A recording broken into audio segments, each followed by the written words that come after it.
Hi guys, welcome back to my channel Where to Search. I'll be going over resources and tools to learn new things. If you are looking for free alternative software similar to Adobe Photoshop, then you should check out these three softwares. So the first one on my list is called Photopea. You can just type Photopea on any browser you're using and you'll get to this website. Photopea is an online advanced image editor. It's a Photoshop alternative that you can just open in your web browser. Its feature list will be familiar to anyone who has used Photoshop before, and it's also free software which is online, so you can check this out.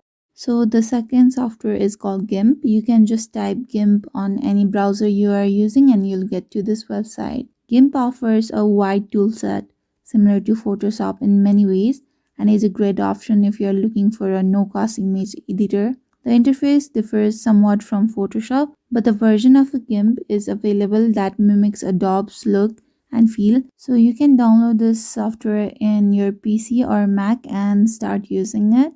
So another software is called Fire Alpaca. So you can type Fire Alpaca in any browser you're using and you'll get to the website. So Fire Alpaca is the free digital painting software that is available in 10 languages and compatible with both Mac and Windows. So you can just download the software and start using it. So that's it for today's video. Also, please don't forget to like and share this video and subscribe to my channel for more content.